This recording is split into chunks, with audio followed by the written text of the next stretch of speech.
Here's the hole I'm going to try and mend. I was given this braiding kit for Christmas by my daughter Jill. There's a groove around the edge of the wooden disc, but it's too narrow for woolen jerseys of any weight. But it seems to be solid enough, providing you use enough elastic bands and gather it round the back. There's plenty of friction, so it stops it from moving. As you can see, I've done my finger in at the climbing hub last night. A 6B dyno problem. I should have known better. Anyway, the phone's in a sling round my neck, so it keeps wandering around. I'm sorry about that. The critical step I've found by trial and error is you need to put a lot of extra twist into the warp threads. I do this after I attach the start point in one corner of the weave.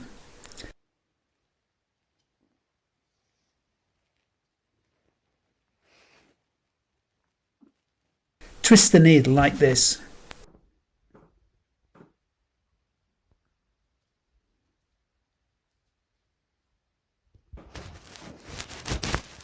The thread should start to kink before you start to put it over the hooks.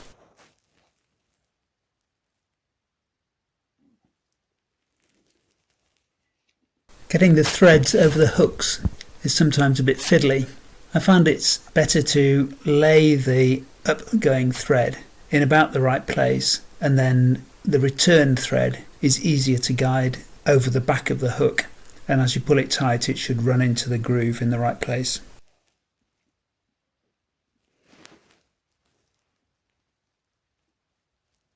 Once you've finished setting up the warp threads, tie the end off and hide the tail on the back.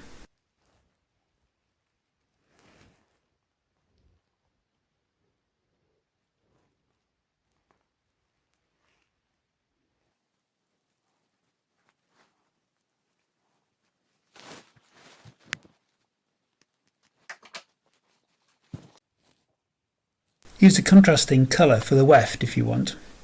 To start with, there's quite good separation of the warp threads each time you flip the hooks over, so it's fairly quick.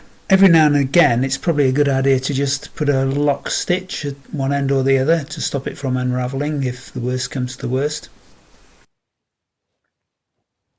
After you've flipped the hooks over, it's a good idea to just tension the warp a little bit by pressing down on the garment or stretching the threads to stop them being twisted against each other.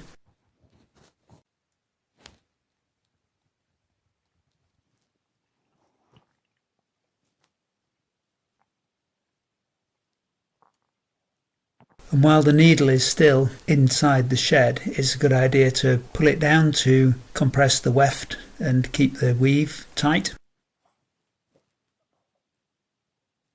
As you get nearer and nearer to the hooks, you'll see that the twist and untwist effect opens up the threads and can make it quite difficult to get the needle across. And this is why we went to the trouble of putting the extra twist in at the beginning. It makes it much easier if you do that. The whole process is much easier if you haven't got a phone tied on a bit of string dangling around your neck that you're trying to steer at the same time as doing the darning.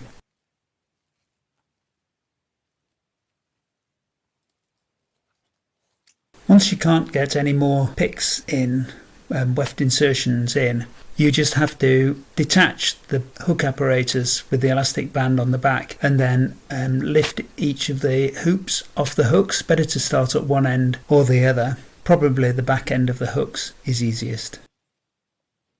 And the final stage is to sew each of the hoops on the end into the cloth to complete the darn.